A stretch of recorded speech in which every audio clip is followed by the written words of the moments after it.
ಕಳಚೆ premier ಲೀಗ್ನ ಸಮಾರೋಪ ಸಮಾರಂಭದ ಅಧ್ಯಕ್ಷತೆಯನ್ನು ವಹಿಸಿರುವಂಥ ನಮ್ಮೆಲ್ಲರ ಹಿರಿಯರು, ಈ ಊರಿನ ಪ್ರಮುಖರು ಆದಂಥ ಶ್ರೀಯುತ ಉಮೇಶ್ ಭಾಗವತ್ ಅವರೇ, ಅತಿಥಿಗಳಾಗಿ ನಮ್ಮ ಜೊತೆ ಇರುವಂಥ ನಮ್ಮ ಸ್ನೇಹಿತರು, ಸಂಕಲ್ಪ ಸೇವಾ ಸಂಸ್ಥೆಯ ಸಂಚಾಲಕರು ಆದಂಥ ಶ್ರೀಯುತ ಪ್ರಸಾದ್ ಹೆಗ್ಡೆ ಅವರೇ,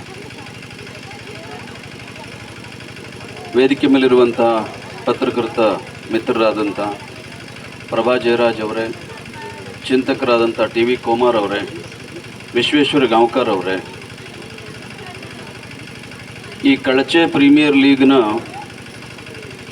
ನೇತೃತ್ವ ವಹಿಸಿರುವಂಥ ಸಿ ಎ ಜನಾರ್ದನ್ ಹೆಬ್ಬಾರ್ ಅವರೇ, ಪ್ರಕಾಶ್ ಹೆಗಡೆ ಅವರೇ,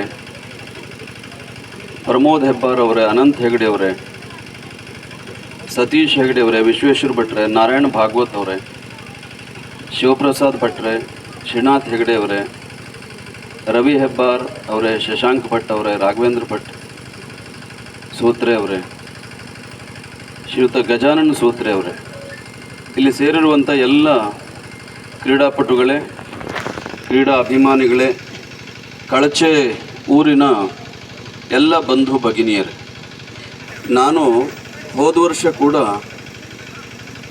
ಈ ಕಾರ್ಯಕ್ರಮದಲ್ಲಿ ಭಾಗವಹಿಸಿದ್ದೆ. ಹೋದ ವರ್ಷ ನಾನು ಇದೇ ರೀತಿಯಾದಂತಹ ಉತ್ಸಾಹ, ಕ್ರೀಡಾ ಸ್ಫೂರ್ತಿ ಇದನ್ನು ನೋಡಿ ನಾನು ಅತ್ಯಂತ ಸಂತೋಷಪಟ್ಟಿದ್ದೇನೆ. ಕಾರಣಾಂತರಗಳಿಂದ ನಿನ್ನೆ ಈ ಉದ್ಘಾಟನಾ ಕಾರ್ಯಕ್ರಮದಲ್ಲಿ ಭಾಗವಹಿಸೋಕ್ಕಾಗಲಿಲ್ಲ. ಇವತ್ತು ಸಮಾರೋಪದ ಸಮಾರಂಭದಲ್ಲಿ ಭಾಗಿಯಾಗ್ತಾ ಇದ್ದೇನೆ. ಆ ಕಾರಣಕ್ಕೋಸ್ಕರ ಶ್ರೀಯುತ ಜನಾರ್ದನ್ ಹೆಬ್ಬಾರ್ ಅವರು ಮತ್ತು ನಾರಾಯಣ್ ಭಾಗವತ್ ಅವರು ಭಾಳ ಮುಂಚಿನಿಂದ ನನ್ನ ಜೊತೆ ನಿಕಟವಾಗಿ ಸಂಪರ್ಕದಲ್ಲಿದ್ದು ಈ ಕಾರ್ಯಕ್ರಮದಲ್ಲಿ ಭಾಗವಹಿಸಬೇಕು ಅಂತ ಹೇಳಿದರು. ನಾನು ಕೂಡ ಒಪ್ಕೊಂಡಿದ್ದೆ. ತುರ್ತು ಬದಲಾದಂಥ ಕಾರ್ಯದ ಕಾರಣ ನಿನ್ನೆ ಬರೋದಕ್ಕಾಗಲಿಲ್ಲ. ಆದರೆ ಸುದೈವದಿಂದ ನನಗೆ ಇವತ್ತು ಭಾಗವಹಿಸೋದಕ್ಕೆ ಸಾಧ್ಯ ಆಗಿದೆ. ಕಳಚೆ ಅಂತ ಸಣ್ಣ ಊರಿನಲ್ಲಿ, ಕಳಚೆ ಅಂತಂದರೆ ಇಲ್ಲಿಂದ ಭಾಳಷ್ಟು ಜನ ಆಚೆ ಹೋಗೋದಕ್ಕೆ ಪ್ರಯತ್ನ ಮಾಡುವಂಥ ಸಂದರ್ಭದಲ್ಲಿ ಈ ಊರಿನ ಜೀವಂತಿಕೆಯನ್ನು ಇಟ್ಕೊಳ್ಬೇಕು ಅಂತ 4 ಯುವಕರು, ಜನಾರ್ದನ್ ಅವರು ಮತ್ತು ನಾರಾಯಣ ಭಾಗವತ್ ಮತ್ತು ಅವರೆಲ್ಲ ಸ್ನೇಹಿತರು ಸೇರಿ ಮಾಡಿದಂಥ ಈ ಕೆಲಸ ಎಲ್ಲ ಊರುಗಳಿಗೂ, ಎಲ್ಲ ಗ್ರಾಮಗಳಿಗೂ ಇದೊಂದು ಮಾದರಿ ಚಟುವಟಿಕೆ ಅಂತ ನಾನು ಭಾವಿಸ್ತೇನೆ. ಕ್ರೀಡೆ ಯಾವುದಾದ್ರು ಇರ್ಬೋದು, ಕಬಡ್ಡಿ ಇದೆ, ವಾಲಿಬಾಲ್ ಇದೆ, ಹಾಕಿ ಇದೆ, ಕ್ರಿಕೆಟ್ ಇದೆ. ಆ ಕ್ರೀಡೆಯ ಹೆಸರಿನಲ್ಲಿ ವರ್ಷಕ್ಕೊಮ್ಮೆ ಈ ಊರಿನಲ್ಲಿ ಸೆಲೆಬ್ರೇಟ್ ಮಾಡುವಂಥ, ಸಂಭ್ರಮಿಸುವಂಥ ವಾತಾವರಣವನ್ನು ನಿರ್ಮಾಣ ಮಾಡುವಂಥದ್ದು ಸುಲಭ ಅಲ್ಲ. ಇವರು ಯಾರು ಇಲ್ಲಿರುವಂಥವರಲ್ಲ, ದೂರದ ಬೆಂಗಳೂರಲ್ಲಿ ವೃತ್ತಿಯ ಕಾರಣಕ್ಕೋಸ್ಕರ ಅಲ್ಲಿದ್ದು ಊರಿನ ಜೊತೆಗೆ ತಮ್ಮ ಸಂಬಂಧವನ್ನು ಗಟ್ಟಿಗೊಳಿಸಬೇಕು, ಆ ಭಾವನೆಯನ್ನು, ಪ್ರೀತಿಯನ್ನು ಗಟ್ಟಿಗೊಳಿಸಬೇಕು.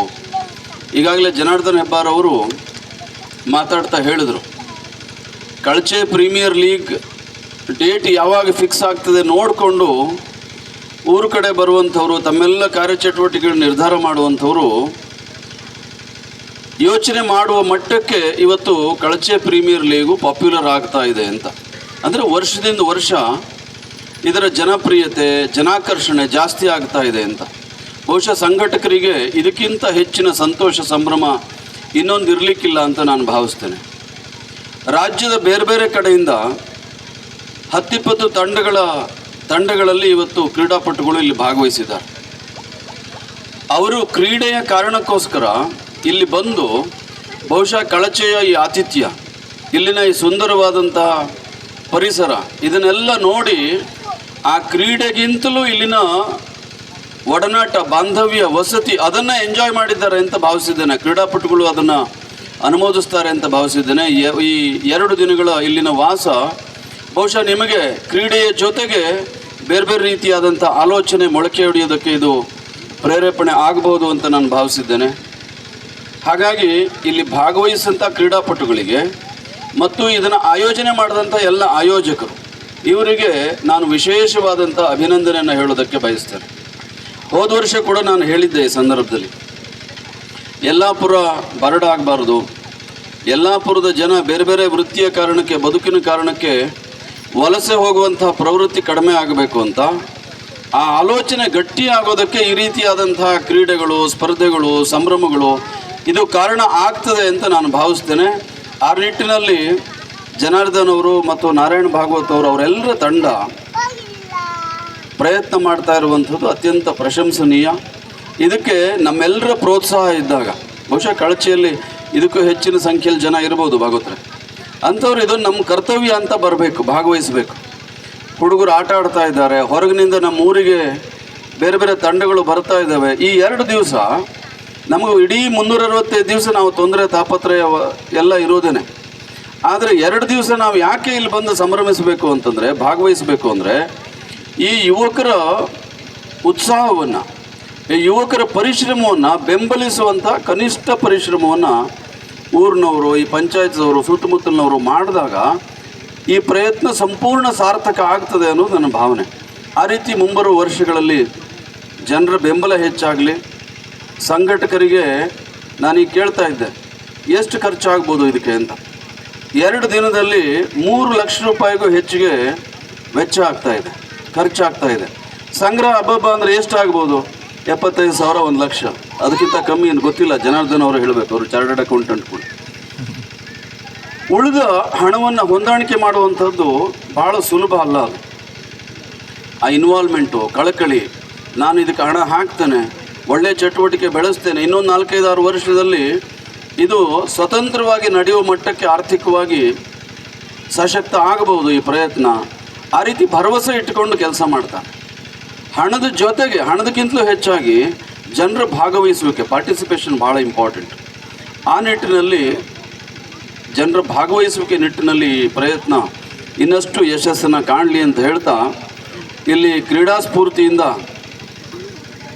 ನಾವೆಲ್ಲರೂ ಭಾಗವಹಿಸಿದ್ದೇವೆ. ಕೊನೆಯಲ್ಲಿ GR ಹೆಗಡೆ ಅವರು ಅವರ ಕಾಮೆಂಟ್ರಿಯಲ್ಲಿ ಒಂದು ಮಾತನ್ನು ಹೇಳ್ತಾ ಇದ್ರು. ಅದನ್ನು ನಾವು ಪುನಃ ಪುನಃ ಕ್ರೀಡಾಪಟುಗಳು, ಎಲ್ಲ ತಂಡದ ಮುಖ್ಯಸ್ಥರು ಇದನ್ನು ನೆನಪಿನಲ್ಲಿ ಇಟ್ಕೊಳ್ಬೇಕು. ಇಲ್ಲಿ ಕ್ರೀಡೆ ಗೆದ್ದಿದೆ ಅಂತ, ಯಾವ ಟೀಮ್ ಗೆದ್ದಿದೆ ಅನ್ನೋದು ಇಂಪಾರ್ಟೆಂಟ್ ಅಲ್ಲ. 2 ದಿನಗಳ ಈ ಆಟದಲ್ಲಿ ಅಂತಿಮವಾಗಿ ಕ್ರೀಡೆ ಗೆದ್ದಿದೆ, ಕ್ರೀಡಾ ಸ್ಫೂರ್ತಿ ಗೆದ್ದಿದೆ, ಕ್ರೀಡಾ ಮನೋಭಾವ ಗೆದ್ದಿದೆ. ಅದನ್ನು, ಆ ಖುಷಿಯ ಜೊತೆಗೆ ನಾವೆಲ್ಲ ನಮ್ಮ ಊರುಗಳಿಗೆ ತೆರಳಿದರೆ ಪ್ರೀಮಿಯರ್ ಲೀಗು ನೋಡ್ತಾ ನೋಡ್ತಾ ಇದು 6ನೇ ಆವೃತ್ತಿ ಅಲ್ವಾ ಜನಾರ್ದನ್ ಅವರೇ? 6 ವರ್ಷ ಸತತವಾಗಿ ಒಂದು ಪ್ರಯತ್ನವನ್ನು ಮುನ್ನಡೆಸ್ಕೊಂಡು ಬರೋದು ಅಷ್ಟು ಸುಲಭ ಅಲ್ಲ. ಮೊದಲು ಆರಂಭದಲ್ಲಿ ಎಷ್ಟು ಸವಾಲು ಇದ್ದಿರ್ಬೋದು, ಇವತ್ತು ನಾವು ಇಲ್ಲೊಂದು 50-100 ಜನ ಸೇರಿದ್ದೀವಿ.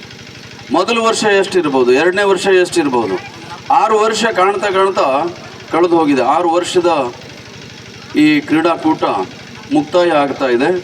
ಇದಕ್ಕೆ ಇನ್ನೂ 10, 20, 30 ವರ್ಷಗಳ ಕಾಲ ನಿರಂತರವಾಗಿ ನಡೀಬೇಕು ಅಂತಂದರೆ ಜನರ ಭಾಗವಹಿಸಬೇಕೆ ಬೇಕು. ಹೊಸ ತಲೆಮಾರಿನವರು ಇದ್ರ ಜೊತೆ ಜೋಡಿಸ್ಕೊಳ್ಬೇಕು ಅಂತ ಹೇಳ್ತಾ, ನಿಮ್ಮ ಖುಷಿಯಲ್ಲಿ ನಮಗೂ 1-2 ನಿಮಿಷಗಳ ಕಾಲ ಭಾಗವಹಿಸೋದಕ್ಕೆ ಅವಕಾಶ ಮಾಡಿಕೊಟ್ಟಂಥ ಎಲ್ಲ ಆಯೋಜಕರಿಗೆ, ಹಿರಿಯರಿಗೆ, ಎಲ್ಲರಿಗೂ ವಂದಿಸಿ ಅಭಿನಂದಿಸಿ ನನ್ನ ಮಾತುಗಳಿಗೆ ವಿರಾಮ ಹೇಳ್ತೇನೆ. ನಮಸ್ಕಾರ.